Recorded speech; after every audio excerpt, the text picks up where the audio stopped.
திட்டம் போட்டு செயல்படுத்தப்படுகிற ஒரு சூழலை உருவாக்குவதற்காக முடிவெடுப்பது என்று வரும்போது ஆட்சி பல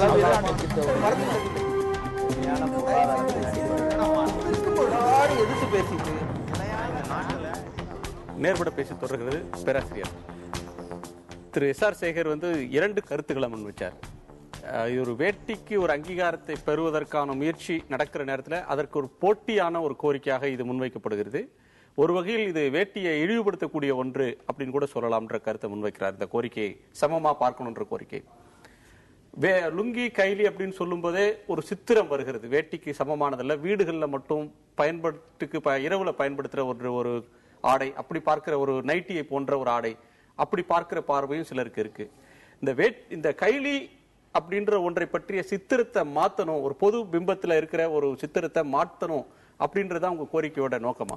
இல்ல, முதலாவதாக வேட்டிக்கான முக்கியத்துவத்தை குறைக்க வேண்டும் என்ற நோக்கத்தில் கைலிக்கான அனுமதி வேண்டும் என்று நிச்சயமாக நாங்கள் கோரவில்லைங்கிறத தெளிவா சொல்ல வர்றேன். அது ஒரு போட்டி கோரிக்கையாகவும் வேண்டாம், அதனுடைய முக்கியத்துவத்தை குறைப்பதற்காகவும் இதை சொல்லவில்லைங்கிறத முதல்ல தெளிவா பதிவு செய்ய விரும்புகிறேன். ஏனென்றால் நான் ஏற்கனவே சொன்ன மாதிரி ஒரு சிறப்பு கவன ஈர்ப்பு தீர்மானத்தில் எங்க சட்டமன்ற உறுப்பினர் அஸ்லம் பாஷா மிக தெளிவாக தமிழர்களுடைய பாரம்பரிய கலாச்சார ஆடையான வேட்டியை தடை செய்த தமிழ்நாடு கிரிக்கெட் சங்கத்தை வன்மையாக கண்டிக்கின்றோம். இன்னும் சொல்ல போனா அந்த உறுப்பினர்களுடைய பேச்சில் வன்மையாக கண்டிக்கின்றோம் என்ற வார்த்தையை அவர்தான் முதல்ல பயன்படுத்துகிறார். முதலமைச்சர் கூட தன்னுடைய அறிக்கையில் அதை சொல்றார். எனவே இதை ஒரு போட்டியான கோரிக்கை என்று எடுத்துக்கொள்ள வேண்டாம். அடுத்ததாக தோழர் சேகர் அவர்கள் பேசும்போது இந்த கைலி அப்படின்னு சொல்லும் போது அதை இரண்டு வகையாக பார்க்கணும். நான் திரும்ப என்ன சொல்ல வருகிறேன் என்றால், வண்ண நிறத்திலான கைலியை பற்றி நான் பேசவில்லை. நான் பேசுவதெல்லாம் வெள்ளை நிறத்திலான மூட்டப்பட்ட கைலி. அதை அணியும் போது அதற்கும் வேட்டிக்கும் பெரிய அளவுக்கு பார்ப்பவர்களுக்கு வேறுபாடு தெரியாது. அதை அவர் சொல்லக்கூடிய ஒரு காமாலை சித்திரம், அது அந்த மாதிரியான ஒரு சித்திரம். ஏதாவது கைலி கட்டி கொண்டு இருக்கிறவங்கலாம் குற்றவாளிகள், என்னமோ கைலி கட்டுறவங்களை மட்டும்தான் குற்றங்களில் ஈடுபடுற மாதிரியும் பேண்ட் அணிந்தவர்கள் குற்றங்கள் இல்ல. நான் உங்களை சொல்லல, பொதுவான அந்த சித்திரத்தை சொல்றேன். அந்த மாதிரியான ஒரு சித்திரம் இருக்கின்றது. இது ஒரு மிக தவறான பார்வை. இங்க இன்னொன்றையும் சொல்ல விரும்புகின்றேன். ஸ்ரீரங்கத்துல அரங்கநாத சுவாமி கோயில் இருக்கின்றது. ஒவ்வொரு அமாவாசையின் போதும், மாத பிறப்பின் போதும், ஜன்ம நட்சத்திரத்தின் போதும் திரு அரங்கநாத சுவாமி அவர்களுக்கு கைலி உடுத்தப்படுகிறது. இன்றைக்கும் நடந்து வரக்கூடிய ஒரு விஷயம். எனவே இது இந்த கைலிக்கு ஒரு பாரம்பரியம் இல்லை, அது ஒரு கண்ணியமான ஆடை இல்லைங்கிற சித்திரத்தை எல்லாம் ஏற்றுக்கொள்ள முடியாது. தோழர் சொல்லும் போது முஸ்லிம்கள் மக்காவுக்கு செல்லும் போது இந்த ஹஜ் என்கின்ற புனித யாத்திரையை அல்லது உம்ரா என்ற ஒரு சிறிய ஹஜ் யாத்திரையை நிறைவேற்றும் போது இரண்டு துண்டுகளை மட்டும்தான் அணிகிறார்கள் என்று குறிப்பிட்டார். அது உண்மைதான். மேலே ஒரு துண்டு, கீழே ஒரு துண்டு, இரண்டும் மூட்டப்படாத ஒரு துண்டு. இது உலகத்தின் எந்த மூலையிலிருந்து எந்த முஸ்லிம்கள் அவர்களுடைய பாரம்பரியோட எதுவாக இருந்தாலும், அது கைலியாக இருந்தாலும் சரி, வேறு எதுவாக இருந்தாலும், அங்கே அனைவரும் சமமானவர்கள். அவர்கள் பணக்காரர்களாக இருந்தாலும் சரி, எந்த நாட்டவர்களாக இருந்தாலும் சரி, எந்த மொழி பேசக்கூடியவர்களாக இருந்தாலும் சரி, எந்த கலாச்சாரத்தை சேர்ந்தவர்களாக இருந்தாலும் சமமாக கருதப்படுவதற்காக அது ஒரு யூனிஃபார்ம் மாதிரி, ஒரு சீருடை மாதிரி அது இருக்கின்றது. அதை பொதுப்படுத்தக்கூடாது. தோழர் அருள்மொழி அவர்கள் சொன்ன மாதிரி பள்ளிவாசல்களுக்கு செல்லக்கூடிய முஸ்லிம்கள் வெள்ளை நிற கைலி தான் அணிகின்றார்கள். எனவே இதை ஒரு போட்டி கோரிக்கையாக எடுத்துக்கொள்ளக்கூடாது. கைலியை லுங்கியை பற்றியான, வேட்டியை பற்றியான இந்த சர்ச்சை கிளம்பும் போது இந்த ஆடை சுதந்திரம், கண்ணியமான ஆடை சுதந்திரம் தமிழர்களுக்கு உண்டு என்பதை நிலைநாட்டக்கூடிய ஒரு பொறுப்பு அரசுக்கு இருக்கின்றது. அந்த அடிப்படையில் தான் இந்த கோரிக்கையை முன்வைத்தோம். நீங்க தமிழர் பண்பாட்டோடு இதை சம்பந்தப்படுத்தி பார்க்க முடியாது, வேட்டி கொடுக்கிற ஒரு மதிப்பை இதற்கு தர முடியாது, அதற்கான பண்பாட்டு தொன்மை இல்லைன்றீங்க. அவர் தன்னுடைய வாதத்துக்கு துணையாக ஸ்ரீரங்கம் அரங்கநாதரை அழைக்கிறார். லுங்கி டிஷர்ட்டு போட்டுட்டு ஒரு சின்ன கார்ட்டூன் எந்த பத்திரிகைகளில் எடுத்தீங்கனாலும், ஒரு பேட்டை ரவுடியையோ அல்லது சமூக விரோதியை சித்தரிக்கணும்னு சொன்னா ஒரு கைலி, லுங்கி, ஒரு செயின் அல்லது கத்தி, கழுத்துல கர்ச்சீப் இப்படி போட்டாங்கன்னா அவங்க தவறானவங்க அப்படின்னு காட்டுற ஒரு சித்திரம் இருக்கு.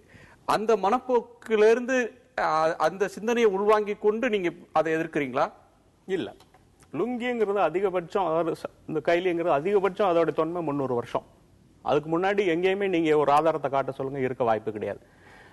இது எப்படி வந்ததுன்னா இஸ்லாமியர்களும் நெசவாளிகளா இருந்தாங்க இல்லையா? அப்போ வருஷங்கிறதுக்கு நீங்க தான் ஆதாரம் காட்டணும்.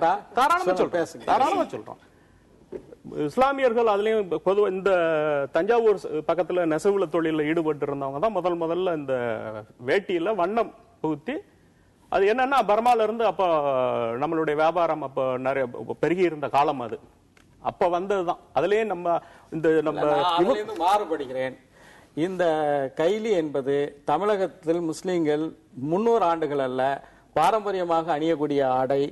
இது அவர் சொன்ன மாதிரி தஞ்சை பகுதியில் மட்டுமல்ல, நெல்லை பகுதியிலும் பார்க்கலாம், ராமநாதபுரம் பகுதியிலும் பார்க்கலாம். நீங்க சப்ஜெக்ட் எடுத்ததுனால சொல்றேன், 300 வருஷம் நீங்க ஆதாரம் அதுக்கு நான் சொல்ல வருகிறேன். உண்மையிலேயே இன்றைக்கு மலேசியா, இந்தோனேஷியா போன்ற நாடுகளிலும் கைலி அது சொன்ன மாதிரி சாரங் என்ற பெயரிலோ வேற பெயரிலேயோ ஒரு ஆணியும் ஆடையாக இருக்கின்றது. என்னுடைய கருத்தை முடித்து விட்டு அப்புறம் பேசுகிறேன். Maritime history of the Coromandel Muslims அப்படின்னு ஒரு வரலாற்று நூலை தமிழகத்தைச் சேர்ந்த ராஜா முகமது என்ற ஆய்வாளர் எழுதியிருக்கின்றார். அதாவது சோழ கரையோரம் வாழக்கூடிய முஸ்லிம்களுடைய கடல் சார்ந்த வரலாறு என்பது அந்த புத்தகத்தினுடைய தலைப்பு. இந்த முஸ்லிம்கள் அணியக்கூடிய கைலி தமிழகத்தில் இருந்துதான் சுமத்ரா தீவுக்கும் இந்தோனேஷியாவுக்கும் மலேசியாவுக்கும் போயிருக்கின்றது. அதே போன்று தமிழகத்தில் இருந்த மக்கள் தான் பர்மாவுக்கும் சென்றிருக்கின்றார்கள். இங்கிருந்து தான் அங்கே போய் அதுக்கு அவர் சொன்ன மாதிரி வேறு பேர்கள் வந்திருக்கின்றதை தவிர இது ஒரு 300 வருஷ வரலாறு என்பது ஏற்றுக்கொள்ள முடியாது. கான்ட்ரிபியூஷன்ஸ் ஆஃப் நாட்டுக்கோட்டை செட்டியார்ஸ் அப்படின்னு ஒரு புக் இருக்கு. அதுல அங்க இருந்து தான் இந்த இது வந்ததாக அந்த இதுலயும் பதிவு செய்யப்பட்டிருக்குது. சரி, இங்க இருந்து அங்க போனதா அங்க இருந்து இங்க வந்ததா அப்படின்றத கடந்து இன்றைக்கு இந்த கோரிக்கைய ஒரு பொது நீரோட்டத்திற்குள் இன்னொரு ஆடை அணியக்கூடியவங்களையும் சமமா கருதுங்க அப்படின்னு கேட்கிற ஒரு கோரிக்கைய ஒரு ஜனநாயகத்தின் குரலா பார்க்கிறீங்களா? நீங்க எப்படி பார்க்கிறீங்க? அரசு ஒரு இதுல தலையிடும் பொழுது ஏதாவது ஒரு அடிக்கோள் வச்சுதான் தலையிட முடியும். தன்னொண்டித்தனமா ஒரு விஷயத்துல எடுக்க முடியாது. வேட்டிங்கிறதுல பாரம்பரியம்னு இருக்குது. இப்ப இது யாருக்கு லுங்கிக்கு எதிர்ப்பாக நானும் சொல்லல, அரசு அதுல செய்ய முடியாதுன்னு தான் சொல்றேன். அந்த கிளப் செய்யறது தவறுங்கிறத நானும் ஒத்துக்கிடுறேன். அரசு ஆனா எந்த அடிப்படையில இதுக்கு சப்போர்ட் பண்ண முடியும்? மால்கள்லயே விட மாட்டாங்களே, என்ன அடிப்படையில அரசு அதுல தலையிட முடியும்னு கேக்குறேன். இப்ப அது பாரம்பரியம் என்ன செய்யலாம்? எந்த அரசு எந்த அடிப்படையில அது நம்ம பேச முடியும்? சரி, இப்படி ஒரு வாதத்துக்காக கேட்கிறேன். இனிமே நாளையிலிருந்து மஞ்சள் கலர் சட்டை போட்டு வரக்கூடியவர்கள் எல்லாரையும் எங்க மால்ல அனுமதிக்க மாட்டோம், அல்லது நீல கலர்ல ஜீன்ஸ் போட்டு வர்ற யாரையும் எங்க 5 ஸ்டார் ஹோட்டல்ல அனுமதிக்க மாட்டோம்னு ஒரு பொதுவா ஒரு விதியை சொல்றாங்கன்னு வச்சுக்கோங்க. அதுல எந்த அடிப்படையில நாம நீங்க தலையிட முடியும்னு கேப்பீங்களா? அந்த மாலோ அந்த 5 ஸ்டார் ஹோட்டலோ அரசாங்கத்திலிருந்து எந்த உதவியுமோ எந்த இதுவும் பெறவில்லை என்றால் அரசாங்க தலையிட முடியாது. அவங்க சொந்த விருப்பம், அவங்க பிசினஸ் உரிமை இருக்கின்றது. ஏனென்றால் ஆடை அணிவது என்னை பொறுத்தவரை அரசியல் சாசனம் சந்திருக்கக்கூடிய ஃபண்டமெண்டல் ரைட், அடிப்படை உரிமை. அதை தடுப்பதற்கு யாருக்கும் அவர்கள் வணிக நிறுவனங்கள் நடத்தினார்களோ அவர்களுக்கு உரிமை இல்லைங்கிறத இன்னொரு விஷயத்தையும் சொல்ல விரும்புறேன். வெறும் வேஷ்டி மட்டும் இல்ல, சென்னையில உள்ள சில கிளப்புகள்ல இதை திராவிட முன்னேற்ற கழகத்தினுடைய சட்டமன்ற துணைத் தலைவர் துரைமுருகன் அவர்கள் தன்னுடைய உரையிலே சுட்டி காட்டினாரு. சில கிளப்புகள்ல வேஷ்டி மட்டும் இல்ல, பேண்ட் மட்டும் போட்டா போலாம், அதுக்கு மேல கண்டிப்பாக கோட் அணிய வேண்டும். கோட் மட்டும் அணிய கூடாது, போட்டிருக்கிற ஷூஸ் பாலிஷா இருக்கணும். அங்க நிற்கக்கூடிய காவலாளி அதை பார்த்தா அவருடைய முகம் தெரியணும். இது போன்றெல்லாம் விதிமுறைகளை வைத்திருக்கிறார். ஒரே ஒரு விஷயம் சொல்ல விரும்புறேன். இந்த நீங்க சொன்னீங்களே சிவப்பு மஞ்சள் சட்டை போட்டா உள்ள விட முடியாது, இது ஹைப்போதெட்டிக்கல். இந்த மாதிரியான ஒரு சட்டத்தை அவர்கள் கொண்டு வர முடியாது. ஒன்று. இரண்டாவது விஷயம் இது பாருங்க, கல்ஃப்ல ஷார்ஜால கைலி கட்டிட்டு போனதுக்காக 4 பேர் மேல வழக்கு தொடர்ந்து அது இன்டீசென்ட் ட்ரெஸ்ன்னு சொல்லி அவர்கள் கைது செய்யப்பட்டு பண்ணிருக்கிறார். கல்ஃப் டைம்ஸ்ல வந்திருக்கிறது 2010 2013. விஷயம் என்னவென்று சொன்னால், உலக நாடுகளிலே அவர்கள் சொல்லுகின்ற நாடுகளிலே கூட அந்த உடையை அவர்கள் ஏற்றுக்கொள்ளவில்லை. அந்த நாட்டுல சட்டத்தை ஏத்துனா அதை நாங்க கண்டிக்கிறோங்க. இது நாங்க தமிழ்நாட்டுல இந்தியாவை பத்தி பேசுறோம், பத்தி பேசவில்லை. உதாரணம் சொல்லுகிறேன், இந்திய அரசியல் சாசன சட்டம் இதை பத்தி பேசுங்க. இந்த உதாரணம் சொல்லுகின்ற போது, இந்த உதாரணம் முடிஞ்சு உங்களுடைய தரப்பு வரும்போது அதோட நியாயத்தை சொல்லுங்க. நீங்க பேசுகின்ற போது எனக்கு நிறைய நியாயங்கள் இருந்தது. இப்ப நான் சொல்லக்கூடிய விஷயம், இப்ப இந்த வேட்டி கைலி சமாச்சாரங்களிலே தமிழனுடைய அடிப்படை பாரம்பரியம், கல்ச்சர், கலாச்சாரம், பண்பாடு, கன்வென்ஷன், அது மட்டும் இல்ல ஒரு பிரைடு, ஒரு கலாச்சாரத்தின் ஒரு அடையாளம் பல்லாண்டு காலமாக இருக்கிறது. அதை இந்த நாட்டில், குறிப்பா தமிழ்நாட்டில் இருக்கக்கூடிய எந்த அமைப்புக்கும் தடுப்பதற்கு என்ன காரணம் சொன்னாலுமே கிடையாது. அதை இப்ப முதல்வர் நிரூபித்திருக்கிறார், அச்சாரம் தந்திருக்கிறார். கேரளாவில் இடதுசாரிகள் கூட காசர்கோடுல அங்க இருக்கக்கூடிய ஆட்டோ ஓட்டுநர்கள், இடதுசாரி ஆட்டோ ஓட்டுநர்கள் வேட்டி கட்டிட்டு இருக்காங்க, சட்டை போட்டு இருக்காங்க. வேட்டி கட்டக்கூடாது என்று அந்த கமிஷனர் ஆஃப் போலீஸ் போட்டது கடுமையான எதிர்ப்பு தெரிவித்திருக்கிறார்கள். ஆகவே வேட்டி என்பது தமிழன், இன்னும் மலையாளிகளோட கலாச்சாரம் அவர்கள் இன்னும் பின்பற்றுகிறார்கள். கல்லூரிகளிலே கூட மாணவர்கள் இன்னும் வேட்டி கட்டு கொண்டிருக்கிறார்கள். நாம் கொஞ்சம் மறந்துட்டோம். எனவே இந்த ஒரு விஷயத்தில் இன்றைக்கு நடந்திருக்கிறதிலே அது ஜவஹர்லாலுடைய தனிப்பட்ட கருத்தாக இருக்கலாம், அது சொல்வதற்கு உரிமை இருக்கிறது. ஆனால் நம்மை பொறுத்தவரை வேட்டியா கைலியா என்கின்ற விவாதமே அவசியம் இல்லை. ஆடை அணிவது என்பது ஒரு அடிப்படை உரிமை. வேட்டியை தேர்ந்தெடுப்பது ஒருவருடைய அடிப்படை உரிமை. அவருடைய அடிப்படை உரிமையை சொல்லட்டும். அடிப்படை உரிமையை சொல்ல வருகின்ற காலம் இருக்கிறதே, அந்த காலம் வேட்டியை அழுத்தி சொல்லி அதை நிர்ணயிக்க கூடுவதற்கு முன்னாலே, அதன் உரிமையை பெறுவதற்கு முன்னாலே, அது தன்னுடைய காலிலே நிற்பதற்கான சட்டபூர்வமான வலுக்களை பெறுவதற்கு முன்னாலே இதை சொல்லுவது என்பது அதோடு சேர்ந்து இதுவும் வரட்டும் இல்ல, அதாவது தவறுன்னு சொல்ல முடியாது. ஒண்ணும் இல்ல, இவங்க ரெண்டு பேரும் என்னமோ பாரம்பரியம் இதுக்கு ஒரு 2000 நூற்றாண்டு, இதுக்கு ஒரு 300 நூற்றாண்டு லுங்கிக்கெல்லாம் கணக்கு எடுக்கிறாங்களே. 100 வருஷத்துக்கு முன்னால நம்ம தாத்தனுங்க வேட்டி கட்டுறதுக்கு அனுமதி இல்ல, முழங்காலுக்கு கீழே வேட்டி கட்ட முடியாது. இன்னைக்கு வரைக்கும் வேட்டியை இறக்கி கட்டிக்கிட்டு போனா ஜாதியை பாக்குறான், நீ என்னடா வேட்டி கட்டுற, இன்னைக்கு வரைக்கும் இருக்கு. எங்க இருந்து வந்துச்சு இவங்க பாரம்பரியம்னு எனக்கு தெரியல. ஒரு நூற்றாண்டு இந்த நாட்டுல போராட்டம் நடந்து, தோல் சீலை போராட்டம் நடந்திருக்கு. பொம்பளைங்க தோல் மேல புடவை போடக்கூடாது, இப்ப இல்ல, இதுக்கு இருக்கு பாரம்பரியம். பாரதியார் சொல்றாரு, மார்பின் மேல் துணியை தாங்கும் வழக்கம் கீழடியார்க்கு இல்லை. யாரடா பணியாள் வாராய், பாண்டவர் மார்பில் தாங்கும் சீரையும் களைவாய், தையல் சேலையும் களைவாய். பாரதியார் சொல்றாரு பாஞ்சாலி சபதத்துல, கீழ்ஜாதிகாரனுக்கு தோள் மேல துணியை தாங்குகிற உரிமை இல்லை. அதுதான் உங்க பாரம்பரியம். என்னமோ பாரம்பரியத்தை பத்தி பேசுறீங்க. இந்த பாரம்பரியத்தையும் தமிழ்நாட்டினுடைய பாரம்பரியத்துக்கும் இவர் சவால் விடுகிறாரா? நீங்க தமிழனுடைய பாரம்பரியம் இல்லைன்னு சொல்றீங்களா? வேட்டி கட்டுறது தமிழனுக்கு அவமானம் சொல்றீங்களா? உங்களுடைய இந்த ஒப்புநோக்கு தமிழனுக்கு எதிராகத்தான் இருக்கிறது, தமிழனுக்கு ஆதரவா இல்ல. வேட்டியை காரணம் காமிச்சு நீங்க வேற ஒரு விஷயம் சொல்லுவது. நீங்க சொல்ற தமிழருடைய இந்த கலாச்சாரம்ங்கிறத ஒட்டுமொத்த தமிழருக்கும் கொண்டு வர்றதே இப்ப ஒரு நூற்றாண்டா தான் வந்திருக்கு. பல சீர்திருத்தவாதி இந்த பிரச்சனை தொடர்ந்து இருக்கிறது. பல சீர்திருத்தவாதிகள் தோன்றி இருக்கிறார்கள், அவ்வப்போது அதை சரி பண்ணி கொண்டுதான் வருகிறார்கள். இது ஒரு நூற்றாண்டு காலமாக மட்டுமே நடக்கவில்லை சீர்திருத்தம் என்பது. சொல்லிட்டீங்க, நான் சொல்றதை விடுங்க, ஏன் அவ்வளவு பதட்டப்படுறீங்க? 2000 வருஷமா வேட்டி இருக்கலாம், ஆனா அதை எல்லாரும் கட்டுவதற்கான அனுமதி ஒரு நூற்றாண்டாக தான் இந்த நாட்டுல வந்திருக்கு. இது ஒண்ணு.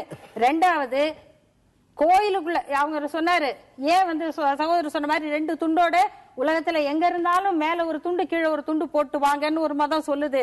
ஆனா நம்ம நாட்டுல கோயிலுக்குள்ள வரும்போது சட்டையை கட்டிட்டு வாங்க. ஏன்? அப்பதான் ஜாதி தெரியும், யார் எது வரைக்கும் போக முடியும். சட்டையில இருக்குது பாரம்பரியம். சட்டை போடலாமா கூடாதா? குருவாயூர் கோயிலுக்குள்ள ஏன் சட்டையை கட்ட சொன்னாங்க? திருச்செந்தூர் கோயிலுக்குள்ள ஏன் சட்டையை கட்ட சொன்னாங்க? MS நாடார் எழுதிய அவருடைய வாழ்க்கை சரித்திரத்தை தொலைக்காட்சியில பாத்திருக்கேன், நான் பேட்டி எடுத்திருக்கேன். அவருக்கு என்ன நடந்தது? அவ்வளவு பெரிய ஷேக்ஸ்பியர் கடவுளை நம்பாதவர்கள் கோயிலுக்குள்ள எப்படி இருக்கணும்னு தீர்மானிக்க வேண்டிய அவசியம் இல்ல. அதே மாதிரி சட்டையை கட்டினாலே ஜாதி தெரிந்து விடுகிற நிலைமை தமிழ்நாட்டிலே இல்லை. ஆகவே யாரையும் அவளை நினைத்து கொண்டு நீங்கள் உரல் அடிக்கிறீங்கன்னு தான் நினைக்கிறேன். ஆகவே தமிழகத்திலே கடவுளை நம்பாதவர்கள் கோயிலை பற்றி என்ன பேச்சு? அதாவது இவங்களுடைய அணுகுமுறை எப்படின்னா, இவங்க பேசுற வரைக்கும் பேசுறது, நல்ல கருத்தை மத்தவங்க பேசினா அது கேட்காத மாதிரி நிறைய பேர் நிறைய சொல்லியிருக்காங்க. நல்ல கருத்தை நம்பாதவர்கள் சொல்ல வேண்டிய அவசியம் இல்லை. மத்தவங்க பேசும்போது அது பார்வையாளர்களுக்கு போயிடாத மாதிரி கூடவே பேசுறது இப்ப ஒரு அணுகுமுறை. கொஞ்சம் பொறுமையா இருக்கு. ஏன்னா இவ்வளவு நேரம் நான் பாத்துட்டு தானே. ஒரு அரசாங்கம் எப்ப தலையிடணும்? சகோதரர் சொல்றாரு, எனக்கு ரொம்ப ஆச்சரியமா இருக்கு படிச்சவங்க இப்படி பேசுறது.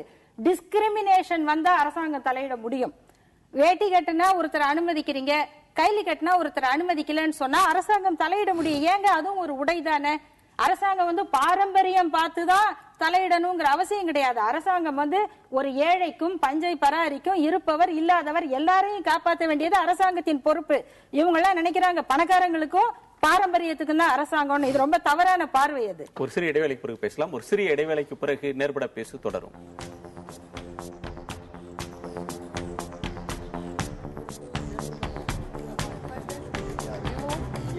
சூழலை உருவாக்குவதற்காக முடிவெடுப்பது என்று வரும்போது ஆட்சி பல